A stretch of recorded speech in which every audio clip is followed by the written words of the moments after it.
and now I will take your questions. Allie. Sarah, I think it would be helpful to establish some of the facts, and I have a couple broader questions for you. So number one, yes or no, did the president direct Rod Rosenstein to write this memo on James Comey?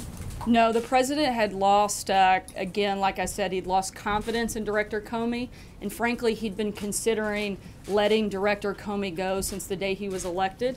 But he did have a conversation with the Deputy Attorney General on Monday where they had come to him to express their concerns. The president asked that they put those concerns and their recommendation in writing, which is the letter that you guys have received. So it is the White House's assertion that Rod Rosenstein decided on his own, after being confirmed, to review Comey's performance? Absolutely, and I think most of America had decided on their own that Director Comey was not the person that should be leading the FBI, as evidenced by the numerous comments that we've seen from Democrat members in the House and Senate, Republican members, members of the FBI, and people across the board. A couple more establishments of the facts. I think question is, Senator Dan Feinstein says she was told something different directly from the president. The president said he asked Rosenstein and Sessions to review this. Is she lying?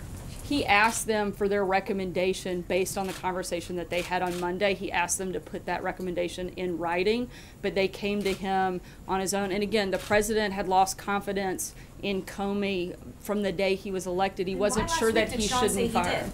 On May 3rd, Sean came out and said the president has full confidence in his FBI director. Why did he say that? Look, I think, again, he's questioned Director Comey's reason for needing to stay at the FBI. He had countless conversations with members from within the FBI. I think one of the big catalysts that we saw was last week on Wednesday.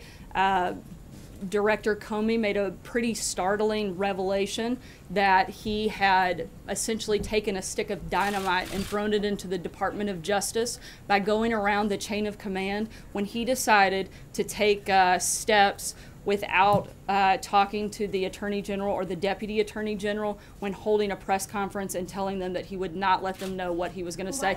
And that is simply not allowed. And somebody like the Deputy Attorney General, Rod Rosenstein, who everybody across the board has unequivocally said this guy is a man of upstanding character and essentially the gold standard at the Department of Justice. When you take an action like that, when you go around the chain of command in the Department of Justice, then you have to make steps and take action to make a recommendation to the president, and that's what he did. You say that this has to do with the Russia investigation, Sarah. Does it have to do with the investigation into Russia? How do you respond to those criticisms? We'll come back to that, I'm sure. There you go. Until you said from the podium just now that the president lost confidence in him over the last weeks and months, we had thought that this was all Rosenstein's doing.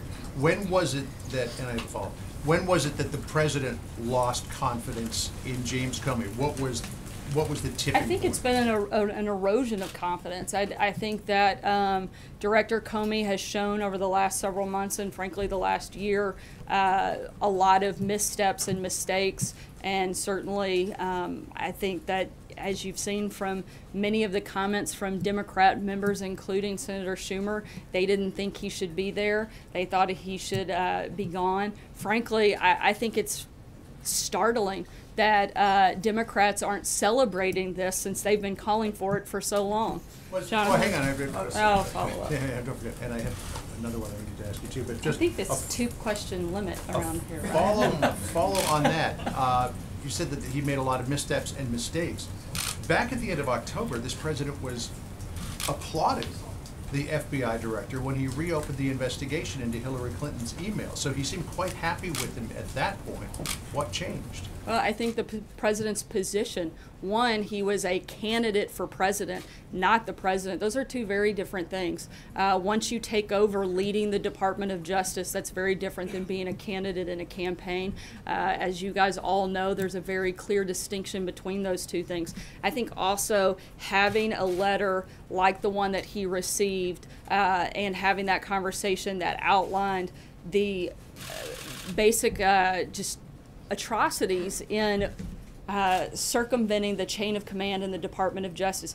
Any person of legal mind and authority knows what a big deal that is, particularly in the Department of Justice, particularly for somebody like the Deputy Attorney General, who has been part of the Justice Department for 30 years and is such a respected person. When he saw that, he had to speak up on that action, and I think that was the final catalyst. And just a real quick question on the meetings of this morning. The president is accused by Democrats of trying to circumvent the Russia investigation by firing Comey.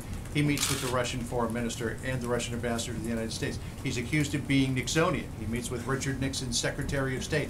The timing of all of this, is it just ironic, or is this the president poking a finger in his critic's eye? Look, these were meetings that have been on the books for a while. They didn't just happen this morning. There's not a strategy to go after the Democrats on this. I think, frankly, the saddest thing is that the Democrats are trying to politicize and take away from something that the president should be doing. He should be meeting with the foreign minister. He should be meeting with people like Kissinger. And for them to try to attack him for doing his job, maybe they should spend a little more time doing their jobs, and we wouldn't have all the problems that we do.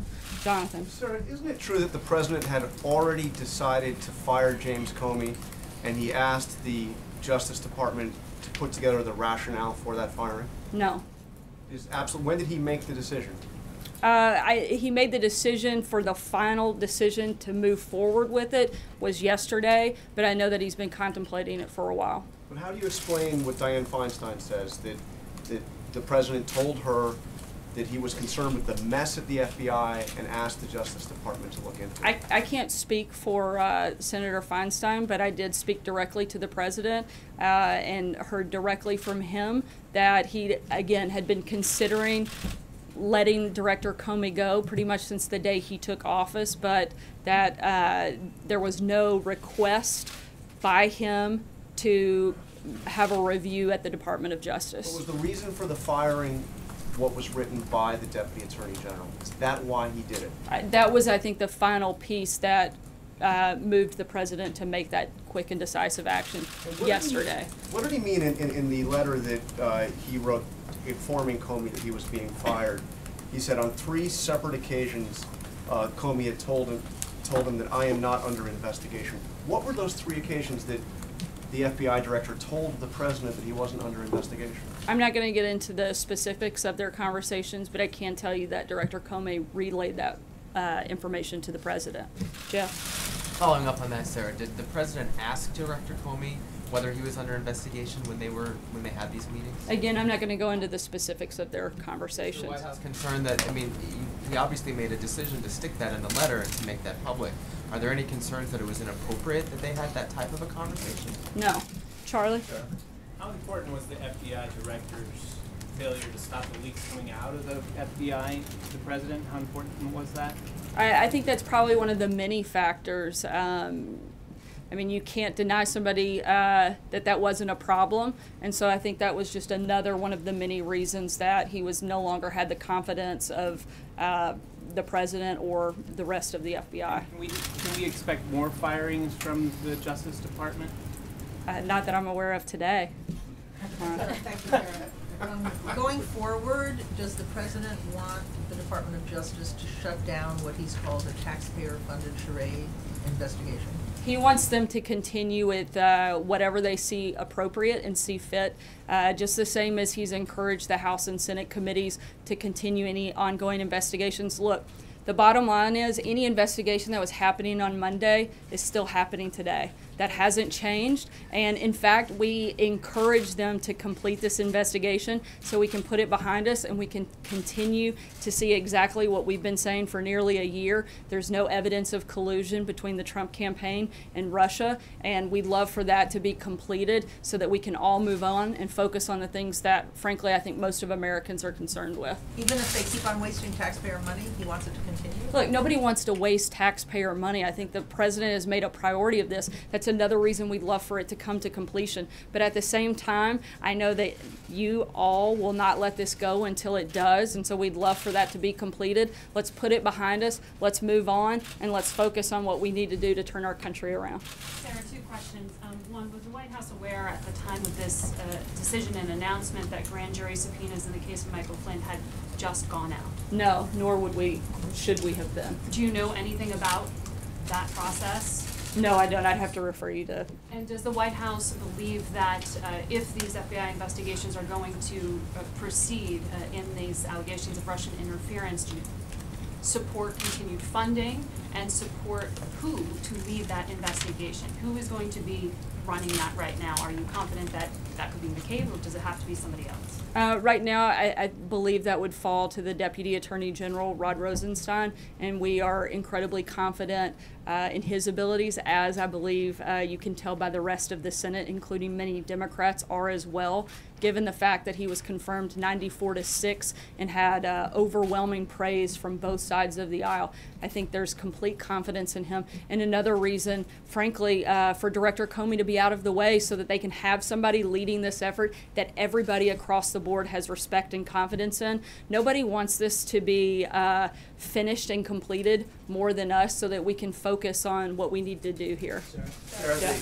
the president said, or excuse me, Sean Spicer said just a week ago today, the president has confidence in the director.